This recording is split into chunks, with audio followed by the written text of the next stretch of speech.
Обичаме котките си, нали? Но дали наистина ги разбираме? Днес ще направим точно това. Ще надникнем отвъд сладкото мъркане и ще се опитаме да разкодираме какво всъщност се върти в главата на този наш космат съквартирант. И това е въпросът, нали? Наистина ли ги познаваме? Смятаме ги за част от семейството, разбира се, но толкова често пропускаме едни съвсем основни сигнали, които ни дават. Хайде да видим колко добре всъщност се справяме. Добре, сега се пригответе, защото това може да прозвучи малко шокиращо.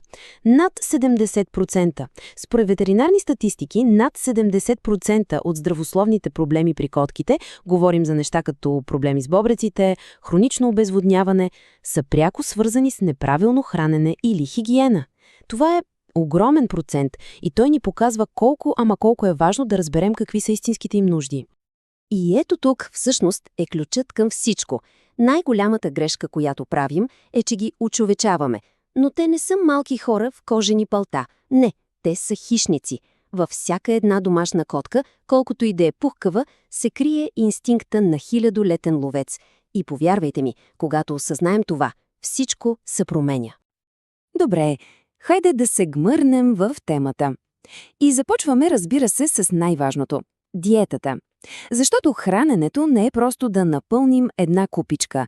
Не, това е да заредим с гориво един истински месояден хищник. И тук идва, може би, една от най-големите грешки, които правим – даването на храна от нашата маса. Знам, изкушаващо е. Едно парченце саламче, малко кашкавал, изглежда толкова безобидно, нали? Само че нашата храна е твърде мазна, твърде солена, твърде пикантна за тях. И в дългосрочен план това води до наистина сериозни проблеми с бъбреците, черния дроб, панкреаса. Друг много често срещан пропуск – храненето само с суха храна. Да, супер удобно е, няма спор, но трябва да помним нещо важно. Дивите предци на котките са си набавили почти цялата нужна вода от плячката си, а една диета само с сухи гранули тя почти гарантирано води до хронично обезводняване, а оттам и до куп проблеми с отделителната система. И като заговорихме за вода, тук котките са меко казано специфични. Първо, те нямат силно развито чувство за жажда като нас. Второ, инстинкта им казва да предпочитат течаща вода, защото в природата тя е по-чиста. Затова да, едно фонтанче е страхотна инвестиция. И много важно, дръжте купите с вода далеч, ама наистина далеч от храната и тоалетната. И още нещо. Ако е възможно, филтрираната или бутилирана вода е много по-добър вариант от чешмяната. Добре, да сменим темата. Територията. За нас думата е просто къща, но за котката това е нейното кралство. И както всяко кралство, и това си има много ясни правила и зони, и е наша работа да ги уважаваме. И основното правило на това кралство е разделението. Котката инстинктивно разделя пространството си на 4 ключови зони.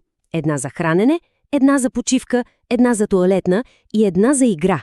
И е абсолютно критично тези зони да са физически разделени.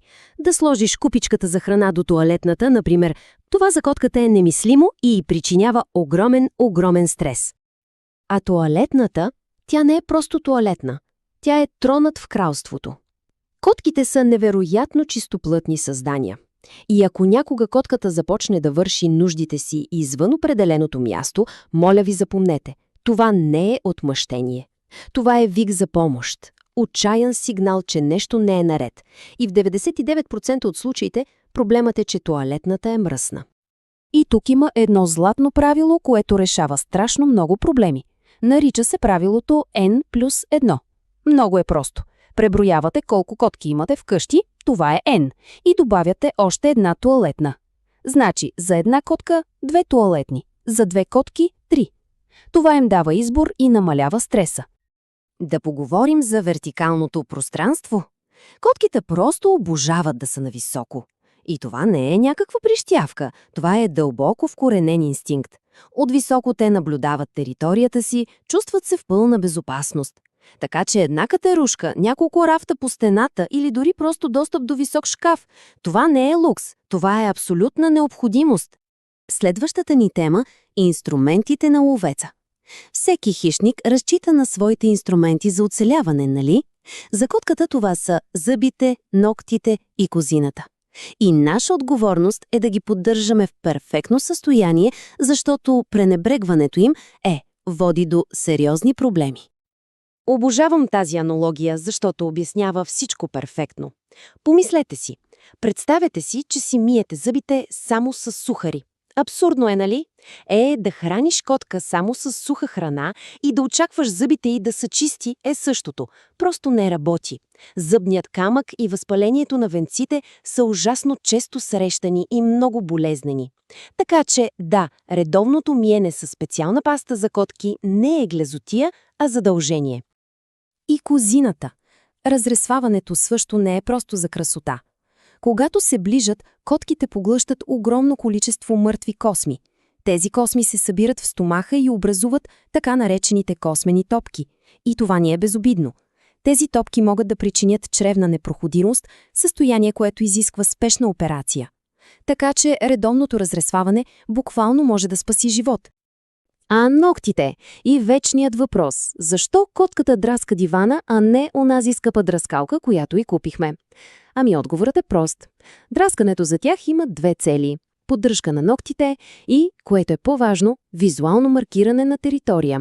За целта им е нужна висока и, подчертавам, супер стабилна дръскалка. Такава, на която могат да се протегнат в цял ръст. Тези малките, клатещи се дръскалки, те просто ги игнорират.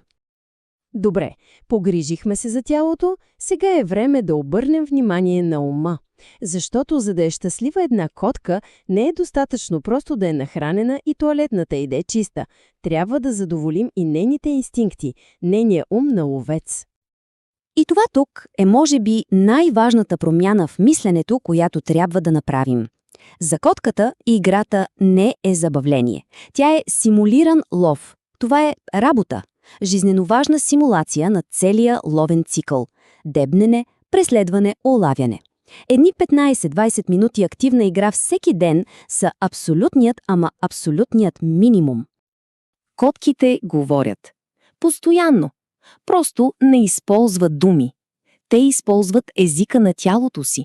Проблемът е, че ние често тълкуваме този език напълно погрешно, защото прилагаме човешки или дори кучешки стандарти. А да се научим да говорим котешки е в основата на всяка добра връзка с тях. Ето ви един абсолютно класически пример. Кучето маха с опашка, значи се радва, нали? При котката рязкото, отривисто махане с опашка означава точно обратното. Това е ясен знак за раздразнение. Това е котката, която казва: престани веднага с това, което правиш. И още нещо много важно. Колкото и да обичат вниманието, котките имат огромна нужда от уединение, от свое лично, безопасно пространство. Трябва да им осигурим такова скривалище. Може да е къщичка, кашон или просто мястото под леглото. Място, където те знаят, че никой, ама абсолютно никой, няма да ги безпокои. И така, след всичко това, до какво стигаме? Как можем да съберем всичко в една ясна, работеща философия за грижа? Всъщност, всичко се свежда до една единствена, но много мощна идея. И ето я. За да дадем на котката си възможно най-добрия живот, трябва да спрем да я очовечаваме и да започнем да уважаваме дивата й природа. Това е. Най-голямата проява на любов не е да се отнасяме с нея като с дете, а да разберем и уважим нейните вродени инстинкти на хищник. Когато създадем среда, която отговаря на тези нужди, чак тогава й даваме шанс да бъде истински щастлива. И за финал оставям ви с един въпрос за размисъл. От всичко, което си говорихме днес, кое е онова ново нещо, което научихте за вашата котка? Коя е онази малка промяна, която можете да направите още утре, за да направите света й малко по-добър? Наистина, струва си да се помисли.